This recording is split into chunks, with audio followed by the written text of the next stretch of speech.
자, 여러분, 그동안 안녕하셨습니까? 추석 연휴는 잘 보내셨고요. 예, 그래서 한 주를 이렇게 뜨게 돼서 이제 다시 강의를 녹화를 하게 됐는데, 얼핏 언급을 했듯이, 저희가 이 추석 연휴에 관한 보강은 사실은 기말에, 기말고사 주간에 공식적으로는 잡혀 있으나, 그렇게 해서는 사실 될 일이 아니니까 강의 녹화분을 조금씩 이제 땡겨서 예를 들어서 일주일에 2시간 수업 분량의 강의 녹화가 보통 이제 제작이 되는데 그것을 뭐 한 어느 정도는 한 일주일에 3시간 정도 분량을 만들어 가지고서 따라잡는다든가 하는 식으로 해서 보강을 이제 할 생각입니다. 그런데 문제가 이게 계속 지금 강의 녹화를 사실은 재촬영을 하고 있는데 이게 계속 파일에 문제가 생겨가지고 지난 강의도 그래서 변환을 하다가 완전히 에러나서 망가지고 그래서 할 수 없이 중간에 급하게 이전 강의 동영상으로 대체를 했는데 이건 또 대체 어떻게 될지 모르겠어요. 그 다음에 변환이 너무 시간이 오래 걸려가지고 왜 이러는지 진짜 환장을 하겠어요. 그래서 이거는 도대체 언제쯤 올라갈 수 있을지 모르겠으나 어쨌든 다시 심기일전해서 완전히 폭망했다 하면 다시 심기일전해서 다시 찍는 지금 수순을 밟고 있습니다. 그래서 이번 시간에 이제 식물에 한 물의 흡수와 이제 그러니까 땅 속에서 이제 물이 식물의 각 부분으로 어떻게 전달이 되는지, 그 다음에 물은 이제 그렇게 이동이 되고, 그러면 식물이 광합성을 한 후에 광합성 산물은 또 어떻게 이동이 되는지, 이 둘이 전부 사실은 특별한 기관인, 사실 식물의 경우 이제 식물에 대한 물의 흡수라는 것을 이제 바라보는 측면에서 우선 무엇을 먼저 떠올려야 되는가 하면은 식물론 도대체 무엇이냐를 다시 한번 상기를, 모두 다 아는 뻔한 얘기이긴 하지만 식물 일단 오토트로프라는 얘기를 했죠. 오토트로프, 뭐 한국말로 자가 영양생물이라고. 그러니까 동물처럼 굳이 이렇게 이제 치사하게 남을 해치면서 음식을 굳이 이렇게 구하지 않아도 되는 깔끔한 생활을 할 수 있는 그런 운명의 축복받은 운명을 타고나는 게 식물이라는 얘기죠. 그냥 햇빛만 있으면 광합성을 통해 가지고서 내 밥은 내가 만들어 먹는다라고 해서 다시 상기시키자면 이 자가 영양생물의 특징은 뭐죠? 무기물을 일단 음식물이 되기 위해서, 음식물이라는 것은 에너지원으로 우리가 그 음식물을 분해를 해서 거기서 나오는 에너지를 사용을 해서 여러 가지 우리 우리의 생명 유지에 필요한 에너지를 충당하겠다는 것인데, 그 에너지를 얻을 수 있는 물질은 사실은 유기물질밖에 안 되거든요. 왜냐하면 유기물이라야 복잡한 고분자 물질이 되니까, 거기서 뭐 화학 점검하시는 여러분들 다 아실 거예요. 그래서 그것을 그 화학 결합을 하게 해야 그나마 에너지가 나오는데, 무기물 이거 뭐 아무것도. 그런데 이 식물들은 이 무기물을 일단은 유기물로, 지금 뭐 괜히 쓸데없이 다시 재방송하는 거긴 하지만 무기물 유기물을 바꿀 수 있는 이 신박한 능력이 있는 것이 바로 이 자가 영양 생물의 능력이 되는 거죠. 그것을 할 수 없는 종속 영양생물이라고 얘기를 하는 헤테로트로프들은 그것이 안 되니까 할 수 없이 남의 생명을 탈출해야만 그나마 유기물을 구할 수 있는 데는 생명체를 이루었던 그 물질밖에 없으니까, 죽었던 살아있던 어쨌든. 그런데 문제는 그러니까 그들의 영양소인 음식을 얻는 것은 아무 문제가 없다는 얘기입니다. 다만 그럼에도 불구하고 이 무기물을 어디서 얻을 것이냐라는 문제죠. 일단 무기물을 얻을 수 있어야지. 그럼 무기물은 주로 땅에서 얻잖아요. 그러니까 비료를 우리가 그래서 주는 것이고, 식물들에게 무기물을 땅에서 흡수를 하면서 또한 그런데 문제는 식물은 일단 이렇게 이 자가 영양성물 좋아. 그러나 반면에 영어로 이 세슬이라고 하는 움직일 수가 없잖아요. 식물은 동물처럼 여기 마음에 안 들어 이사 가자. 동물은 그냥 움직이면 되잖아. 근데 식물은 한번 붙박이로 일단 한 곳에 정착을 하면 빼도 박도 못하게 움직일 수가 없으니까 거기서 어떻게 해서든지 뭔가를 적응을 해서 살아남아야 되는 거죠. 그러니까 식충식물 같은 것들이 막 생겨나고 여기 보니까 척박하게 질소라는 게 도대체 찾을 수가 없네. 질소를 못 구하면 어떻게? 단백질을 합성을 못 하는데. 그러니까 할 수 없이 나도 뭔가를 잡아먹어야만 되겠다. 미안하지만 뭐 그렇게. 그래서 이제 이것 때문에 물을 확보를 제대로 땅속에서 하는 것이 정말 중요하거든요. 뿐만 아니라 무기물 자체를 물 안에 포함시켜서 동시에 이렇게 흡수를 하는. 그렇기 때문에 이 물의 조달이라는 것은 식물이 엄청나게 중요한, 아마도 광합성과 더불어서 가장 중요한, 식물에게 있어서 가장 중요한 대사작용이에요. 물을 어떻게 확보하느냐. 그 물을 제대로 확보를 할 수 있어야만 그 물과 같이 녹아있는 여러 가지 다양한 무기물들도 흡수를 할 수가 있고 하는 것이기 때문에, 그래서 그것을 위해서 식물은 일단 물에서 살 때는 아무 문제가 없었는데 육지로 올라오자마자 계속해서 이것을 가장 중요한 이 수건 사업 중에 하나로서 물관부라는 것을, 베스큘라 티슈를 통해 가지고서 물을 어떻게 해서든지 제대로 거기서 확보를 하는 특수한 통로,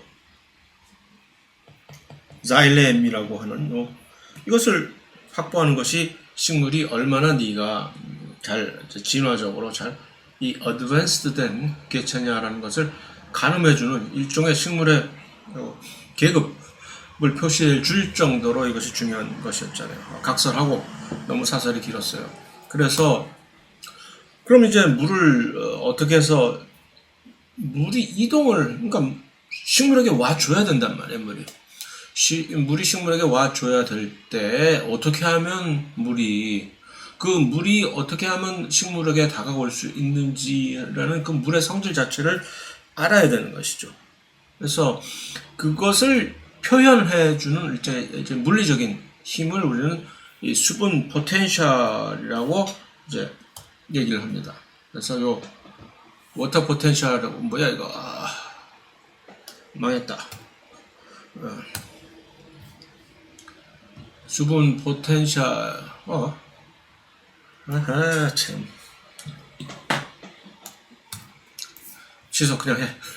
그래서 순수한 물을 잡아당기는 물의 전반적인 경향이라고요. 이제 교과서에서는, 텍스트북 같은 데서는 순수한 물을 잡아당기는 물의 전반적인 경향? 물이 물을 잡아당긴다고? 뭐야 이거 도대체? 조금 이상해요. 이게 뭐냐면, 그래서 이거를 물론 이제 이것을 어떻게 정의하는지 견해 차이긴 하지만 위키피디아 같은 데서 찾아보면은, 인터넷에서 구글링을 통해서 위키피디아에서 찾아보면 이렇게 정의가 되어 있습니다. 똑같은 얘기인데, 특정한 물이 있을 때 특정한 물이 완전히 순수한 물이라는 얘기는 뭐예요? 아무것도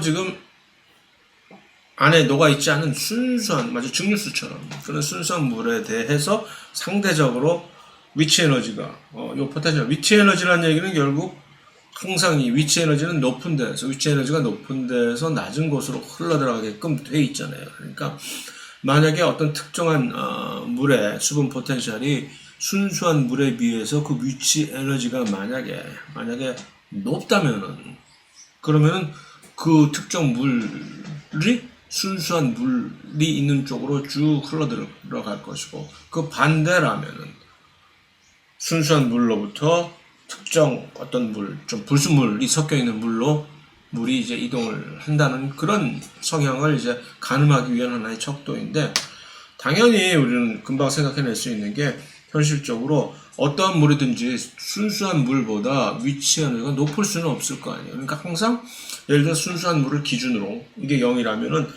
이 어떤 물들의 어떤 이런 워터 포텐셜, 이렇게 지금 워터 포텐셜은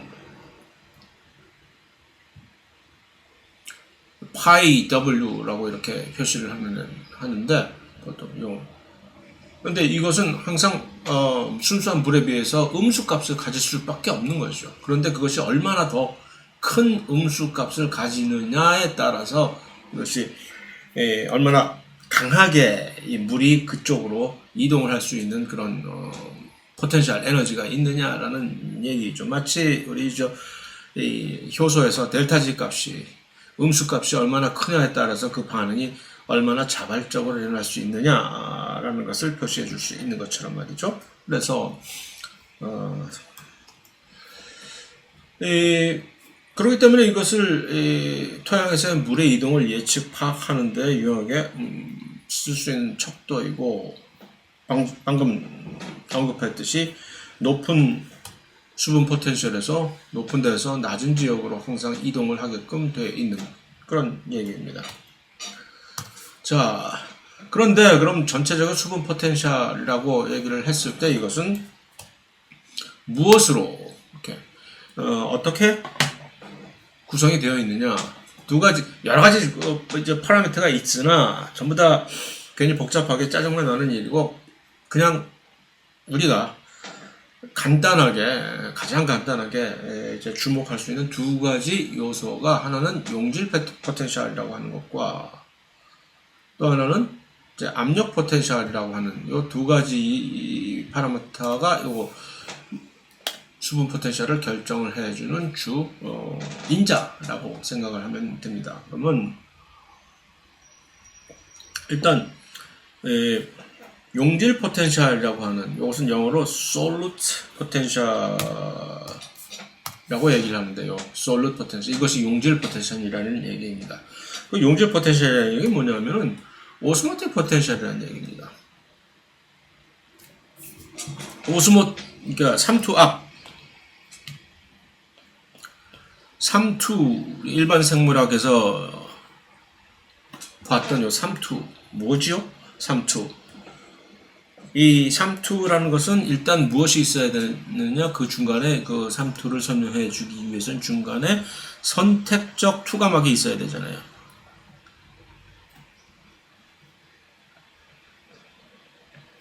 선택적 투과막이라는 얘기는 어떻게 설명할 수 있냐, 방충망 생각하면 되죠.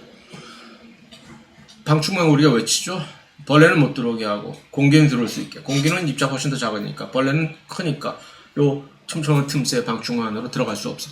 그러니까 누구나 다 받아들이는 것이 아니라 어떤 특정한 무슨 크기를 기준으로 이렇게 선별해서 받아들이는 것도 있고. 그런데 이제 생명체에서 가장 대표적으로 우리가 쉽게 생각할 수 있는 선택적 투과막의 그 예가 바로 세포막이잖아요. 인지질 이중충으로 되어 있으면서, 인지질 이중충이라는 이제 소수성, 지방산 꼬리들이 중간에 두텁게 붙어 있기 때문에 친수성 물질들은 그 안으로 들어갈 수가 없고 소수성 물질들만이 제대로 투과할 수 있는. 그 다음에 또 한 가지는 그러면서 용질이라고 하는 솔루트, 용질이라는 얘기는 좀 물에 녹아있다는 얘기는 좀 친수성 물질이잖아요. 그러니까 세포막을 통해서 이게 제대로 투과하지를 못한다는 얘기입니다. 통과를. 그랬을 때 그러면 물은 상대적으로 조금 훨씬 더 덜, 물 역시 물론 이제 극성을 띠고 있는 물질이긴 하나, 그러나 조금 이따 우리가 보게 됐을 때 이제 여러 기전에 의해서 물은 훨씬 세포막을 훨씬 더 그들에 비해서 자유롭게 이동을 할 수 있는 그런 것 때문에 그랬을 때 이 밸런스를 맞추기 위해서 물이 이동하는 거잖아요. 물에. 그러니까 선택적 투과막을 통한 물의 확산, 투과막을 통한 물의 확산을 사실은 우리는 삼투라고 정의를 하는 거죠. 물이 확산이라는 디퓨전 영어로. 이건 뭐죠? 항상 농도가 높은 곳에서 농도가 낮은 곳으로 이동을 하게 되어 있잖아요. 모든 물질이 확산에 의해서는. 그러니까 물 역시 그런 물의 농도가 높은 곳에서 물의 농도가 낮은 곳으로 이동을 하겠다는 얘기입니다. 그럼 얼핏 보면 사실 삼투에서는 삼투라고 좀 이따 우리가 보겠지만 삼투 보통 할 때 이런 비커 같은 데다가 중간에 선택적 투 과목이 이렇게 있는 그런 이건 뭐 이 구멍 자체의 크기를 결정할 수도 있는 얘기고 할 때 물이 이렇게 채워져 있을 때 물 분자 이쪽 오른쪽에는 예를 들어서 훨씬 이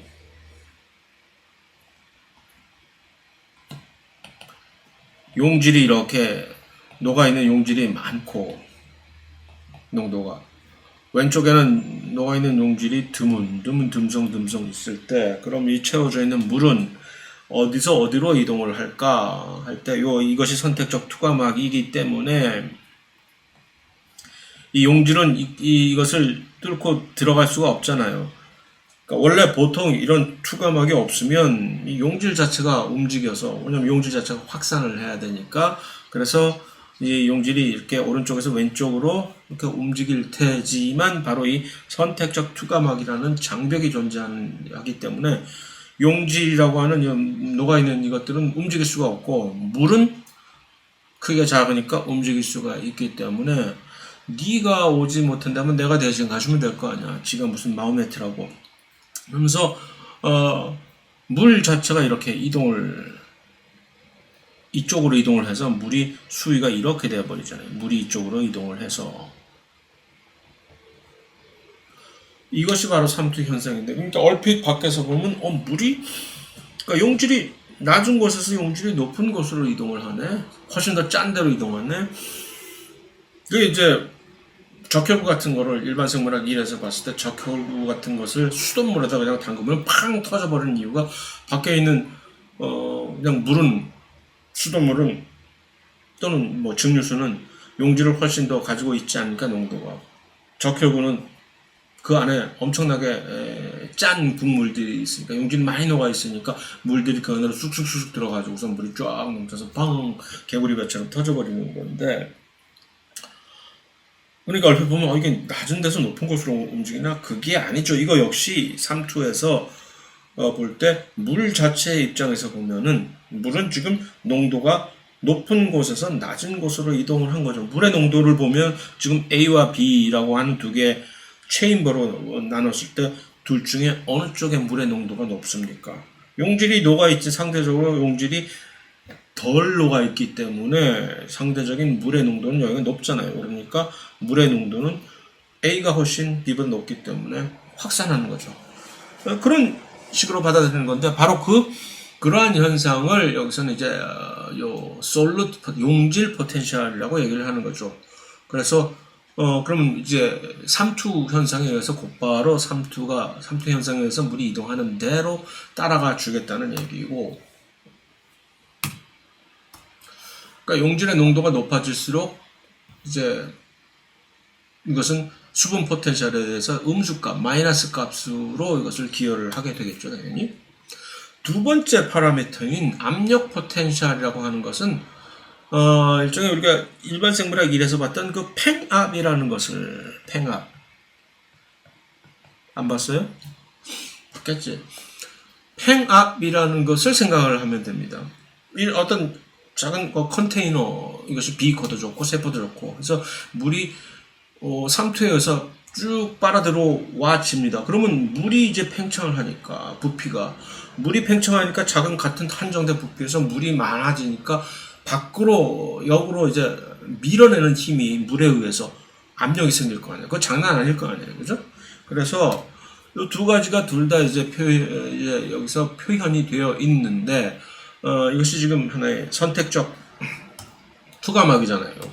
여기가 지금 선택적 투과막이 하나 있다고 치면은, 그러면 지금 여기 까만 짙은 본색인지 까만 점으로 표시되어 있는 이 용질들이 이렇게 많이 있으니까 물은 분명히 용질 포텐셜에 의해서 오스모스 여기 삼투에 의해서 이 화살표 방향으로 지금 움직인단 말이죠.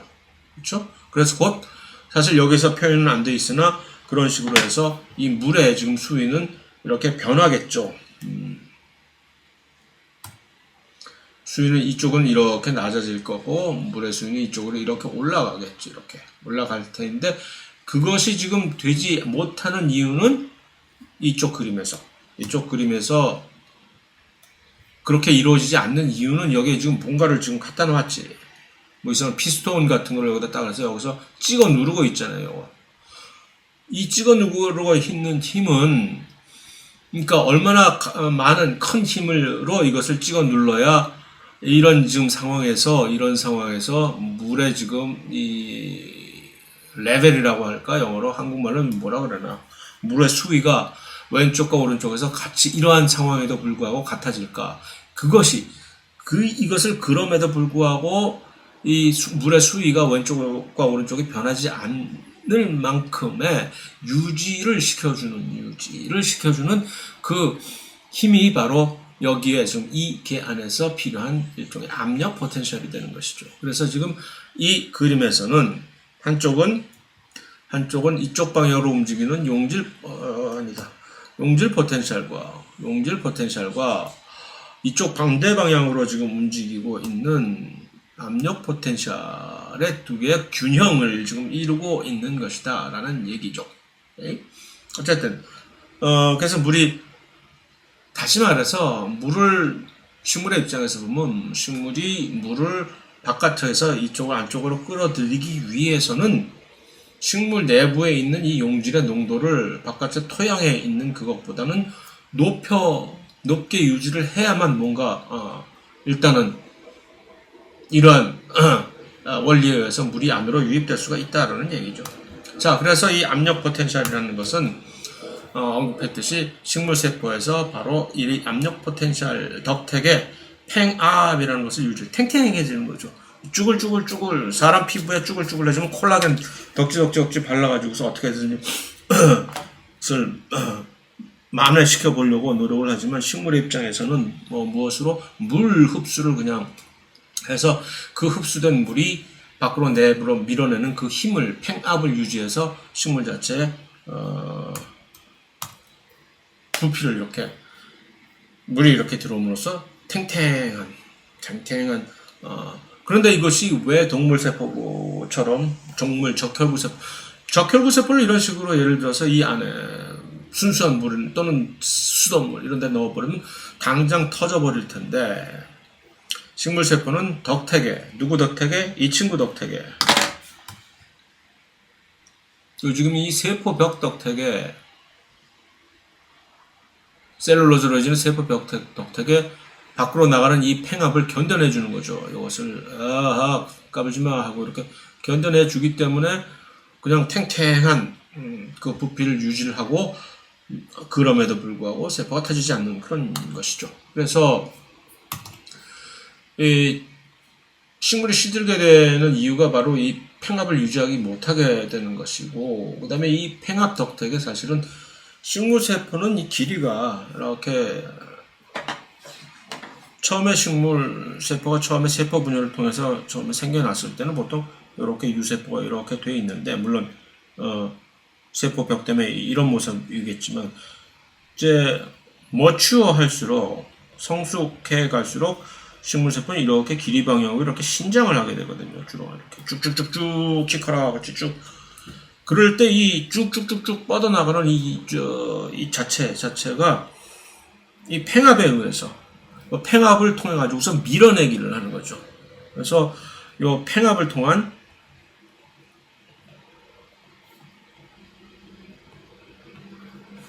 세포의 신장, 익스펜션을 이루는데 매우 중요합니다. 그러니까 물은 생존에 있어서뿐만 아니라 식물 세포에 있어서 이런 여러 가지 다양한 이유에 물은 정말 없어서는 사실 동물은 물은 없어도 되나 다 마찬가지죠. 그래서 일부러 그러니까 식물 세포는 동물보다도 훨씬 더 자기 내부의 세포를 훨씬 더 짜게 만들어 놓습니다. 일부러 이걸 계속 물을 조금 더 과도하게 들어올 수 있게끔 해줘야 되기 때문에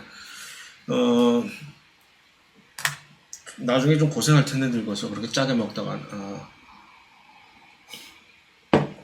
그래서 이 세포 안에다가 어디다가 주로 식물세포는 이 액포가 있잖아요. 중심액포. 식물세포가 이렇게 있으면은 중앙에 커갈수록 식물세포가 커갈수록 점점 보이는 건 현미경에서 보이는 거는 중간에 있는 중심액포밖에 없어요. 얘가 계속 점점 커지는 거죠. 왜? 그 다음에 여기다가 이거를 전부 다 그냥 쌓아두는 거지. 여러 가지 용지를 이 안에다 축적을 함으로써 이제 물이 이것 때문에 삼투에 의해서 이렇게 막 유포가 될 수 있게 해주는 것입니다.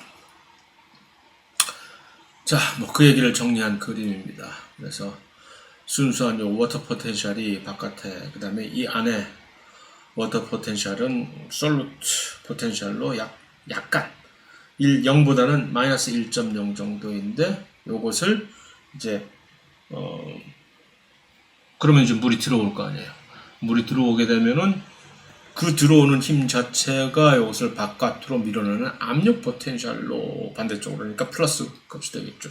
그래서 이것이 전체적인 균형을 이렇게 그 정도 되면 이제 물은 더 이상 네트 무브먼트는 이제 더 이상 없다라는 뭐 그런 균형 상태를 유지를 하게 되는 것이고, 그래서 언급했듯이 세포벽이라고 하는 존재는 그래서 이럴 때 과도한 평합 중에서 파열되는 것을 방지를 해주는 그런 역할을 해준다 그런 얘기입니다. 자, 그러면 그런 물의 성질을 가지고 이용을 해서 뿌리로 이제 들어오게 하는 거죠. 들어온 다음에 이제 어떻게 할 거야? 일단 뿌리의 이 경계선을 넘어버렸어, 물이. 그러면 일단 그 들어온 물들을 이제 필요한 부분으로 공급을 해줘야 될 거 아니에요. 네, 공급을 하는데 여기서는 양분, 물관부로의 물과 양분의 수송이라는데 그 양분이라는 얘기는 무기질을 얘기하는 것이죠, 여기서. 그래서 이 무기질 양분, 이것들을 어떻게 수송을 하느냐? 두 가지 경로가 있습니다. 하나는 심플라스트 경로라는 것이 있고, 또 하나는 에이포플라스트라고 하는 두 가지 경로를 통해 가지고서 식물세포 안으로 물이 들어가서 이렇게 이동을 합니다. 첫 번째 심플라스트 경로를 한번 살펴보면은, 이것은 세포들이 인접해 있는데 이 물 자체가 인접한 세포들 사이로 세포막을 통해서, 그러니까 심플라스트란 얘기는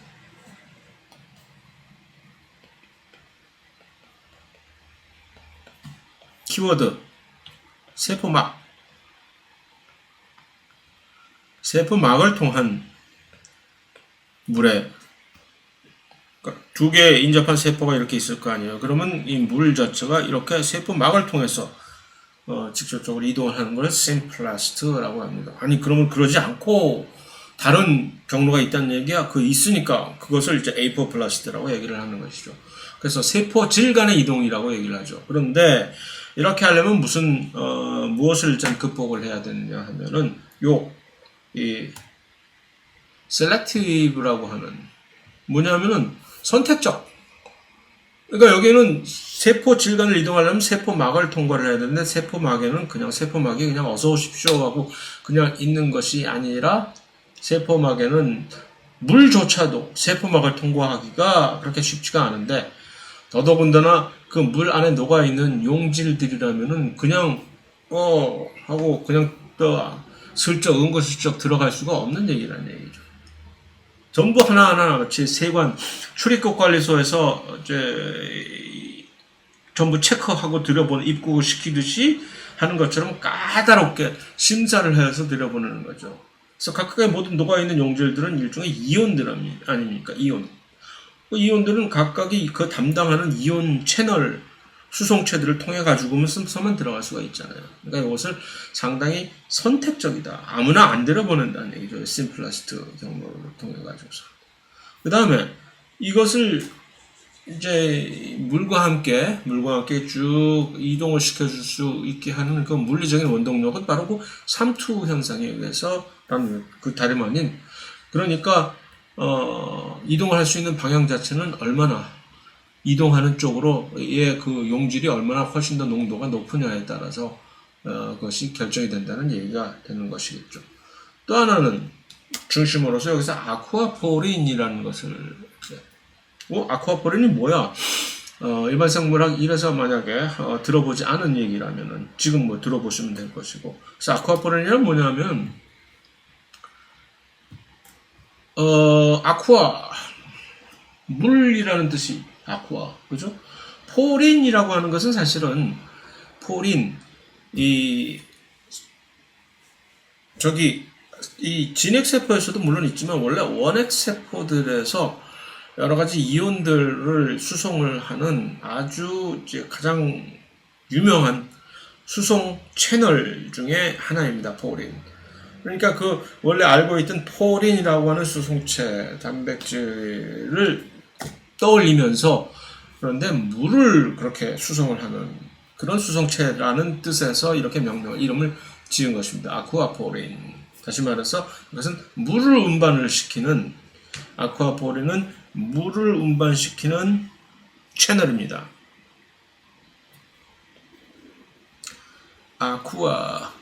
아쿠아포린 워터 채널이라고 할까? 자, 여기서 채널과 뭐야 이거?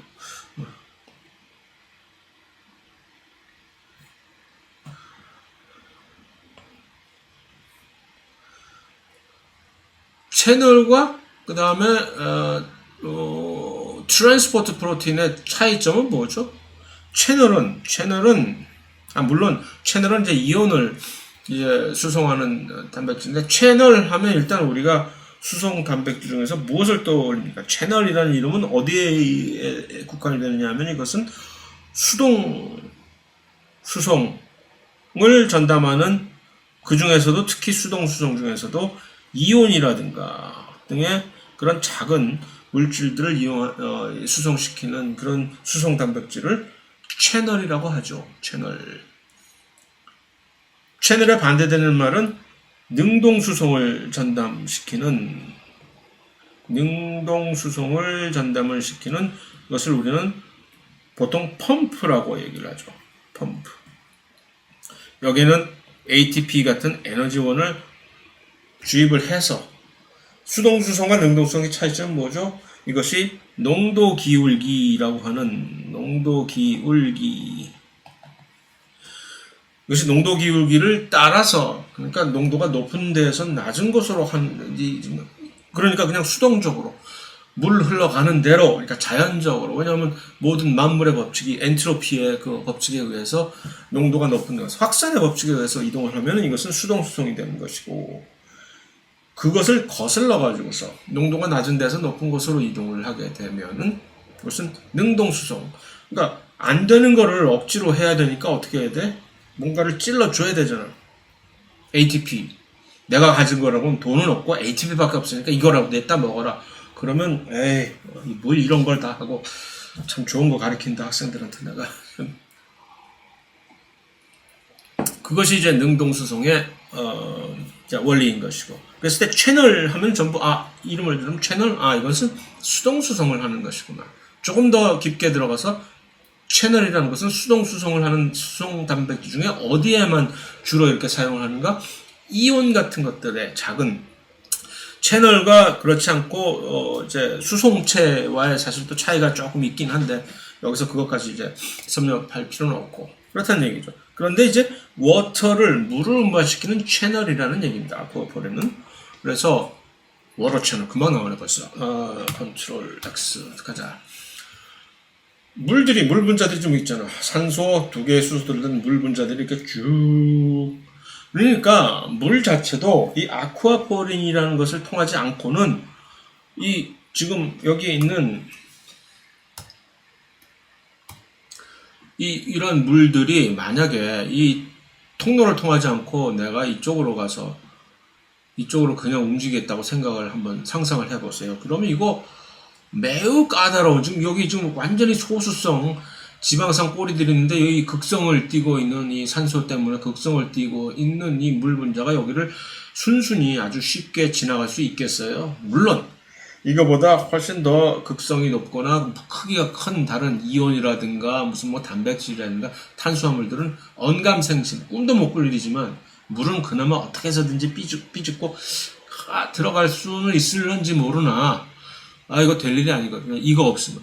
그래서 세포막에는 물만을 전담을 해서 이렇게 원활하게 니들만 들어와야 할 수 있게끔 이동을 확보해주는 이런 아쿠아포린들이 있지 않으면은 세포막을 통한 물 이동은 원활하게 될 일이 아니다라는 얘기입니다. 그래서 얘네들은 어떤 기전에 의해서 물들을 극성을 그래서 이제 그러니까 수소 결합 이것이 비극성 공유 결합이잖아요. 물이 산소가 있고 수소 두 개가 있기 때문에 원래는 서로 똑같이 전자를 공유하기로 해서 공유 결합을 지금 이렇게 형성을 했는데 그것은 계약서상의 문제일 뿐이고 그렇게 똑같이 쉐어하기로 해놓고 이놈들이 그냥 전자는 전부 산소가 다 가져가 버리니 그러니까 이 수소 입장에서는 자기의 전자를 다 뺏기니까 여기에 이제 부분 전하인 파셜 전하 델타라고는 플러스가 생길 수밖에 없는 것이고 이쪽에 산소 쪽에는 이제 마이너스가 붙게 되는 그것 때문에 물이 이제 극성을 띠고 있는 것인데 이런 상황에서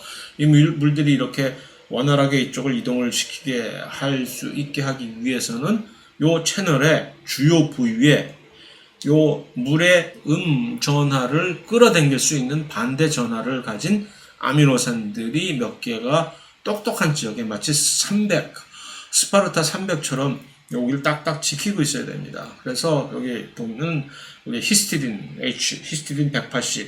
180번째 아미노산이 히스티딘이라는 얘기죠. 여기가 내가 길목을 지키고 있으면서 물을 끌어당기고 그럼 요 뒤에 지금 아스파라진 192번째 요 단백질 192번째 아미노산이 아스파라진이라는 얘기죠. 그 다음에 76번째 아미노산이 또 아스파라진 이런 것들이 전부 플러스 쪽을 이렇게 노출시켜가지고 그래서 이들을 쭉쭉쭉쭉 잡아당겨서 그 힘에 의해서 물들이 들어와 하면서 이렇게 쭉 가게 된다는 얘기입니다.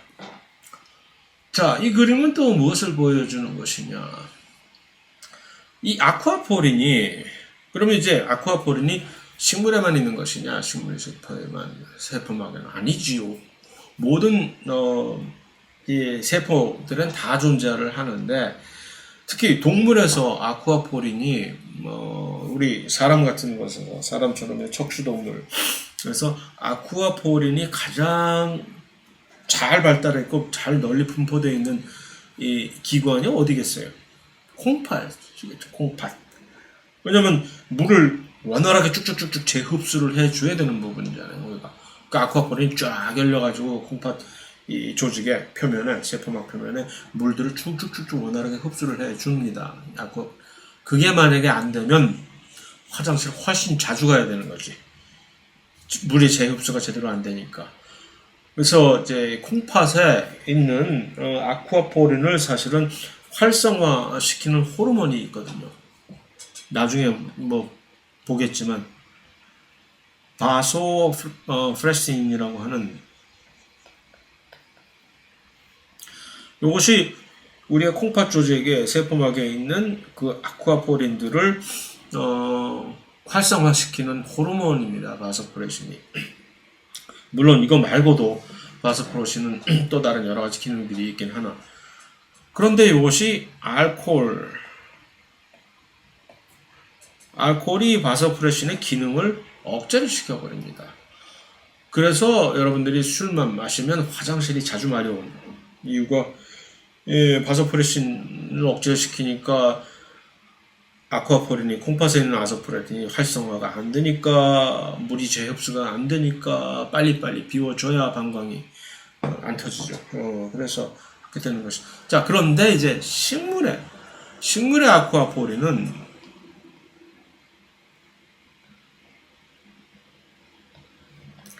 좀 특이한 것이 동물에 비해서 이것은 관문 채널입니다. 무슨 얘기야? 문이 있다는 얘기죠.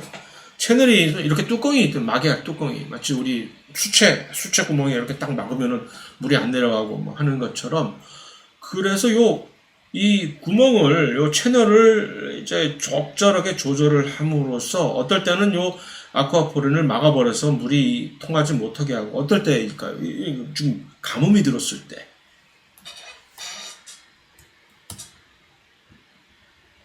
가뭄이 있을 때 이렇게 막아버려 갖고서 물이 지금 요 세포질에서 밖으로 유출되는 걸 막아버리고, 또 홍수가 났을 때도 마찬가지로 홍수가 비슷한 기작으로 이것을 막아버립니다. 그래서 홍수 났을 때도 이렇게 막아버리고, 정상적인 그런 일이 없을 일반적인 그런 상황에서는 이렇게 요 채널이 열려 있어가지고서 물들이 안으로 쭉쭉쭉 빠져들게 해서. 다시 정리하자면, 동물에는 이런 아쿠아포린들이 이렇게 마개가 없는데, 뚜껑이 없는데, 식물의 아쿠아포린은 특이하게도 관문 채널이다라는 얘기입니다. 몰라요, 이것도. 꽤 오래된 낡은 지식이라서 이것이 최근에 업데이트가 돼가지고서 동물의 아쿠아포린도 종류가 여러 가지가 있거든요. 이제. 근데 관문이 있는 채널 찾았다라고 어쩌면 보고가 됐을 수도 있어요, 사실. 제가 게을러서 다시 한번 업데이트해서 찾아보지 않아서 그랬지만, 어쨌든 제가 이것을 옛날에 확인을 했었던 시점까지는 식물의 아쿠아포린만이 고유하게 이 관문이 있었다라는 것을 알고 있었는데, 워낙 모든 것이 쉽게 자주 흔하게 바뀌는 이 세상에서 요즘은 일일이 이거 다시 다 확인해보고 다시 얘기해야 됩니다. 자, 거기까지가 이제 에이포플라스트 경로입니다. 정리하면 세포막을 통해서 물들이 쭉 일단 워터 포텐셜에 의해서 외부에서 밖에서 토양에서 뿌리 조직 안으로 들어온 물들이 계속적으로 다른 물 부위로 가는 과정인데, 쥐들이 그렇게 옮겨가려면 결국 딴 길이 어딨어. 각각의 세포 사이를 뚫고 들어가는 수밖에 없잖아요. 그 뚫고 들어가는 세포막 사이를 뚫고서 계속해서 지나가는 것인데, 그럴 때에 세포막에는 각각의 물 안에 녹아있는 이온들을 하나하나 선별해서 각각의 이온별로 허락을 해주는 그런 이온 채널들이, 이온 통로들이 있는 것이고, 그 다음에 물조차도 아쿠아포린을 통해 가지고 주로 이렇게, 그러니까 사실 물이 삼투 현상에 의해서 세포막에서 움직일 때에도 아쿠아포린이 없는 그런 상황에서는 그것이 제대로 삼투 현상이 이루어질 수가 없는 것이죠. 이 심플레스트 경로를 이제 진행을 시키는 데 있어서 또 이제 중요한 역할을 하는 두 가지 이제 세포막에 있는 수성체가, 하나는 이제 이온 통로. 이것은 이해하기가 훨씬 더 쉬울 거예요. 이온 통로는 이 이온 통로를 통해서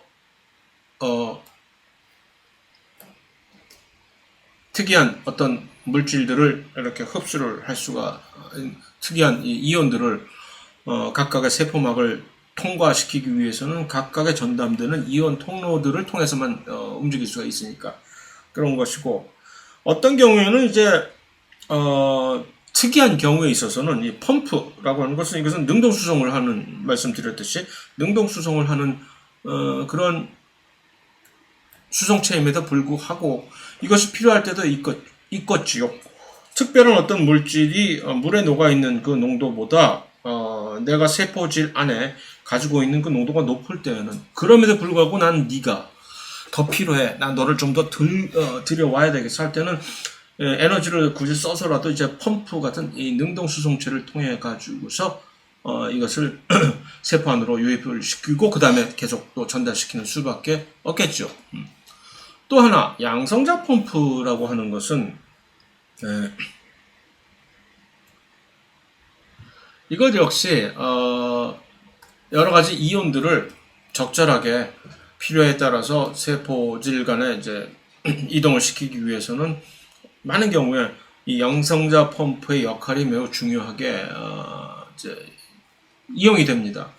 그림으로 보면은 일반 생물학에서는 사실 본 것일 수도 있겠으나,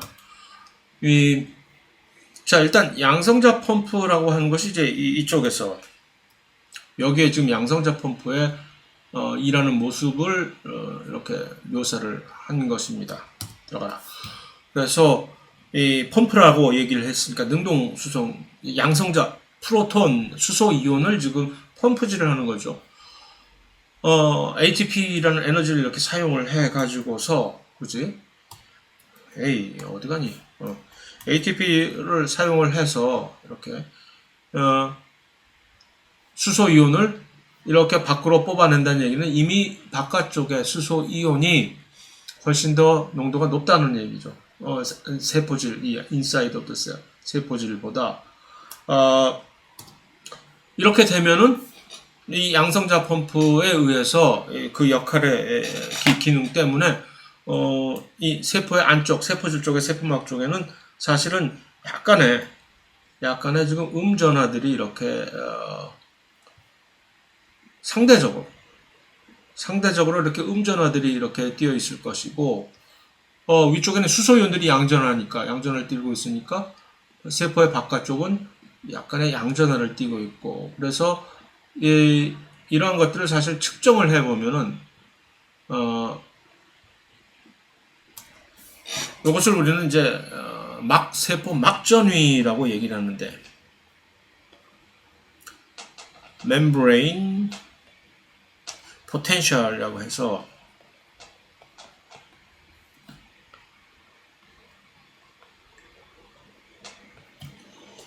이게 동물세포도 그렇고 식물세포도 그렇고 사실은 이 세포를 세포막을 사이에 두고 이것이 세포막이라면은 바깥쪽은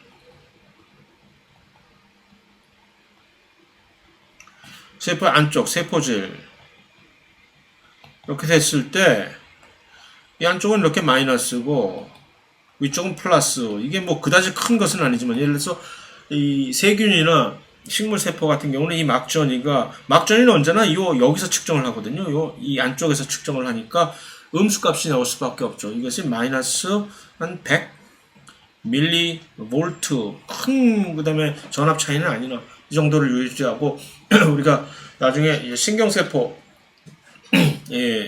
신경 신호 전달을 볼 때 동물 세포의 신경 세포에서의 막전이 같은 것들도 이제 동물 세포는 보통 이것을 이제 신경 세포 같은 경우 물론 다른 세포들도 비슷한 그런 막전이를 가지고 있겠으나 한 마이너스 70 밀리볼트 정도 이렇게 돼 있는데 동물 세포와는 다른 기전에 의해서 이 세균과 식물은 요 막전이를 이렇게 음수값으로 유지를 하는 것이 바로 이 양성자 펌프에 의해서 세균과 식물은 양성자 펌프가 계속 에너지를 사용을 해서 바깥쪽에다 양성자들을 플러스 이온들을 깔아놓는 그러한 메커니즘에 의해서 이 막전이를 유지를 합니다. 이 동물세포는 나중에 우리가 보겠지만 소듐, 포타슘, 이 펌프 또는 우선 소듐, 포타슘, ATPase라고도 얘기를 하죠. 둘 다 같은 말인데 요것의 이 활약에 의해서 이 플러스 이온이 바깥쪽에 세포질보다 많아지게끔 해서 그 막전이를 유지를 하는데 어쨌든 이 양성자 펌프는 그러한 것뿐만이 아니라 자, 이 양성자 펌프에 의해서 사실은 예를 들어서 지금 여기 두 가지 서로 다른 지금 채널이 지금 이 그림에서 나와 있습니다. 하나는 포타슘 채널입니다. 포타슘이 이렇게 지금 안으로 들어오는데 아무 문제가 없이 이 친구는 그냥 들어오고 있는 것처럼 보입니다. 그 얘기는 바깥쪽에 있는 포타슘 이온이 농도가 안쪽에 있는 세포질 안에 있는 포타슘 이온 농도보다 높다는 얘기겠죠. 그러니까 이건 그냥 농도 기울기에 의해서 이렇게 들어오면 돼요. 문제는 이 염소 클로라이드 이온이 예를 들어서 이 그림에서는 묘사가 이렇게 들어올 때는 만약에 이 클로라이드 이온 자체의 농도가 세포질 안에 이미 훨씬 더 높다면 이것은 채널을 통해 가지고 이렇게 들어올 수가 없는 거죠. 예를 들자면 보통 이것이 이제 식물 세포에서 이 설탕, 수크로스 같은 것이 이렇게 들어올 때 이런 기전을 이용하는데 그러면 이제 누군가의 도움을 받아가지고서 그러니까 이 클로린 이 설정에서 클로라이드 이온은 지금 능동 수송을 해야만 되는 거죠. 농도가 낮은 곳에서 높은 곳으로 지금 이동을 해야 되니까 이제 어떻게 할까? ATP를 그냥 써 이거?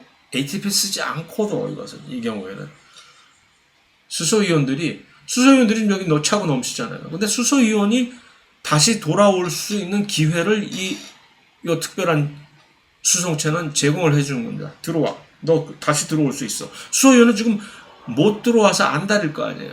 이쪽이 바깥쪽이 농도가 높고 이쪽이 안쪽이 낮으니까 그 농도 기울기가 수소이온에 관한 농도 기울기가 이미 지금 존재를 하는데 그런데 네가 들어올게 나는 네가 들어오는 것을 허하노라. 다만 같이 클로라이드와 같이 손 붙잡고 올 때에만 내가 너를 허하노라 하는 조건을 달아주면 알았어 하면서 그래서 이 같이 이러한 것을 우리는 공동수송이라고 얘기를 하죠. 공동수송 코트랜스포트인데 좀 더 미리 얘기하면 이것은 능동수송인데 secondary active transport라는 2차 능동수송이라는 얘기입니다. 직접 이렇게 ATP를 직접 가수분해를 통해서 직접 에너지를 직접 내가 내돈내산 하지 않고 묻어가지고서 지금 클로라이드 이온은 지금 능동수송을 해야만 들어올 수 있는 것인데 치사하게 돈 아끼려고 수소이온이 들어오는 그 옆에 이렇게 같이 숟가락 끼워가지고 같이 들어온다는 얘기죠. 이런 것을 우리는 2차 능동수송이라고 얘기를 한다고 일반 생물학 1에서 이미 다 커버한 것이나 일반 생물학 2의 하나의 재미있는 흥미로운 것은 항상 상기를 시켜야 된다는 것이 각각의 어떤 사안을 우리가 보면서 이게 거기서 우리가 배웠던 것이지라는 것을 자꾸끔 소환하게끔 해준다는 구조적으로 그렇다는 얘기를 했지요. 그래서 이 양성자 펌프가 이런 물과 용질을 이런 식으로 심플레스트 기전에 의해서 이동을 시킬 때 이러한 연유로 우리에게 필요한 이온들을 상황에 따라서 적절하게 이렇게 들어올 수 있게끔 해준다라는 얘기를 하고자 하는 것입니다. 자, 또 한 가지 심플레스트 경로에서 또 한 가지 나를 놓치면 섭하지 하는 것이 요 플라즈모데스마타라고 하는 원형질 연락사라고 하는 이 친구입니다. 이거 FTA라고 저는 주로 흔히 예를 드는데 요 그림이 잘 나와 있네. 그냥 이 세포막 자체가 이게 원형질 연락사는 동물 세포에 무엇과 같은 기능을 제공하느냐면 갭 정션이라고 하는 갭 정션을 한국말로 뭐라고 하는지를 까먹었다. 뭐였지? 맨날 이런다니까. 나중에 생각나면 다시 알려드리고. 갭 정션이라고 해서 크기만 맞으면 동물 세포들 간에 이 상피세포 두 개가 이렇게 연접을 해 있을 때 연접 프로틴 중에 맨 밑에 쪽에 주로 있으면서 여기 중간에 이렇게 물질들이 원래는 까칠하게 이런 수송 단백질들을 통해 가지고서 이동을 해야만 되나 마치 개구멍처럼 크기만 맞으면 아무나 그 작은 사이즈 안으로 들어갔다 왔다 갔다 할 수 있는 크기이면 아무나 다 왔다 갔다 할 수 있게끔 해주는 그러한 통로가 동물에서는 이제 갭 정션이라고 이제 단백질에 의해서 이것이 만들어지잖아요. 그런데 식물 세포에서는 지질에 의해서 소포체가 우리 문틈 사이로 양탄자 카페트 중간에 틈새 딱 끼워 놓으면 문이 안 닫히잖아요. 그런 식으로 해서 크기만 맞으면 아무나 옮겨갈 수 있게끔 해주는 것이 바로 이 플라즈모데스마타라고 얘기를 하죠. 그래서 이 플라즈모데스마타 원형질 연락사를 통해서 또 훨씬 사람이 맨날 그렇게 까칠하게 FM대로 하면 어떻게 숨 막혀서 살 수가 없잖아. 하니까 나도 좀 숨통 좀 트이게 작은 어떤 구멍이라 좀 만들어 주라 해서 요것을 통해서 물과 양분이 그냥 무사 통과 하이패스인가? 하이패스라고 비유를 해도 좋고 무슨 FTA라고 자유무역 협정이라고 얘기를 해도 좋고 까짓 거 얘는 통관조차 없이 그냥 가 하는 것이 이제 플라즈모데스마타라는 얘기죠. 그러니까 이 까칠하게 선별도 하면서 중간중간에 플라즈모데스마타 같은 것들을 통해서 봐줬다. 광복절 특사다. 까짓 거. 그래서 쭉쭉쭉 이렇게 왔다 갔다 하게 해주는 두 가지 양동 작전을 사용을 해서 일단 이것을 훨씬 더 원활화 시킨다라고 이렇게 정리를 할 수가 있겠죠. 이것이 이제 simplest에 관한 어떤 요약이라고 얘기를 할 수가 있습니다. 그러면 두 번째 경우인 apoplast 경로를 통한 물과 양분의 이동은 어떻게 가는 것이냐? 세포막을 가로지르지 않고 그 작은 틈 사이로 요즘도 아직 그런 얌체가 있는지 모르겠으나 추석에 이제 고속도로 가는데 갓길 같은 데로 얌체같이 갓길로 사이로 쭉 차들 좀 밀려서 그냥 막 하는데 갓길로 가는 얌체 같은 놈들, 이 바로 이 apoplast 경로의 이동이라고 생각을 할 수가 있습니다. 그래서 이 이동이 세포벽하고 세포들 사이에 작은 틈이 있거든요. 그 사이를 이렇게 싹 뚫고 들어가는 요걸, 그러니까 요 이제 apoplast 경로가 이렇게 세포들 사이에 막 이제 연결이 되어 있는 그런 그물 구조이기 때문에 계속해서 움직일 수가 있는 거죠. 이렇게. 그래서 요 위에 있는 것은 simplest 경로로 지금 FM대로 이렇게 움직인단 말이에요. 세포막을 뚫고 이렇게 simplest로. 그런데 여기도 simplest 경로로 이렇게 움직이는데 여기는 지금 원형질 연락선을 통해서 조금 쉽게 움직이는 거겠죠. 그런데 얌체같이 말입니다. 여기를 통해 가지고서 세포막을 싹 우회를 해가지고 이렇게 갓길로 이렇게 움직이는 요게 바로 이제 apoplast 경로라는 얘기죠. 이게 왜 가능하냐 하면은 이 세포벽이 있으면 세포막은 이렇게 있어서 완전히 밀착돼서 이렇게 있지 않고 요 틈새가 약간 있는 거 아니에요. 요런 틈새들. 요 틈새 사이로, 근데 요 틈새가 세포들 간에 이렇게 이어서 연접이 되어 있기 때문에 요거를 이렇게 통해서 갈 수가 있는 것이 되는 것이죠. 자, 얌체들은 언제나 잡히게 돼 있죠. 근데 누군가 열받아가지고서 고속도로 순찰대한테 연락을 한 거죠. 저것들 저렇게 얌체같이 이렇게 움직이는데 우리는 지금 막 이렇게 어렵게 통과하고 있는데 플라즈모데스마타를 통해 갖고 이렇게 움직이는 물과 양분들도 괜히 자기들도 우리도 이렇게 어렵게 이동하고 있는데라고 또 괜히 짐짓 죽는 신용을 하는 거지. 지들은 하나도 안 어려우면서. 자, 그러면 누군가가 나서 갖고 그래 어디서부터는 교통 통제 차단을 해야 되겠다 하는 것이 바로 이 캐스페리 선이라고, 영어로 캐스페리안 스트립이라고 하는 것이 쭉 가다 보면 어느 순간에 가서 이제 차단벽이 세워져 있는 것을 발견하는 거죠.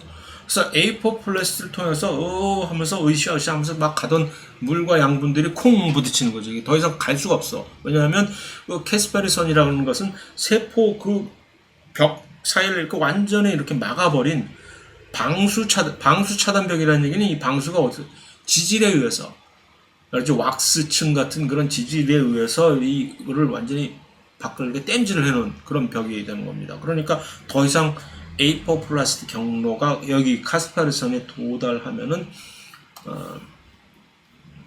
들어갈 수가 없는 거죠. 세포벽도 두텁게 할 리그닌으로 2차 세포벽을 만드는 이 물질로 강화시켜 놓고 그 사이를 왁스 분비물, 슈버레인이라고 하는 특별한 왁스 분비물로 이걸 막아버리는 겁니다. 그래서 이 바깥쪽에 외피가 있고 이 콜텍스가 있고 이제 안에 내피 세포 정도는 이 엔도더미까지 이제 도달을 하게 되면 바로 요 엔도더미에 여기에 있는 이 빨간색으로 지금 이렇게 표시가 된 요 캐스페리안 스트립이 딱 지키고 있는 거죠. 그러면 apoplast 경로로 해서 이렇게 이동을 하던 물질들은 더 이상 못 가는 거야.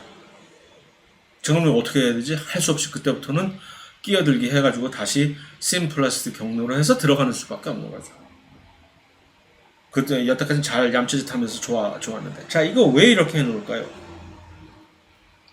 그래서 캐스파리선에서는 이제 그 이후로부터는 모든 물과 양분의 이동은 simplest 경로를 통한 이동만이 가능하게 되는 것인데, 이름으로써 우리는가 아니라 식물들은 이제 식물대로 유입되는 이제 누가 들어오고 뭐 하는 것을 자기가 통제를 할 수 있는 거죠. 아무나 막 A4 플래스로 나는 기껏 심플레스트 경로로 채널 같은 것들을 통했고 누가 들어오는 것이 꼼꼼히 체크를 하고 너 들어와도 돼, 넌 안 돼, 뭐 이렇게 하고 있는데 힘 빠지게 A4 플래스로 전부 다 들어와 버리면 난 어쩌란 얘기야. 이게 통제가 안 되잖아요. 그 안으로 누가 지금 들어오는지, 테러리스트가 들어오는 건지 무슨 뭐 밀수꾼들이 들어오는 건지 알 수가 없잖아요. 근데 여기서 딱 나가서 이제부터 내가 체크를 할 거야. 그러면 여기까지. 그러니까 아주 교묘한 오세요 오세요 오세요 해서 뭐 아주 좋다고 이렇게 막 들어갔다가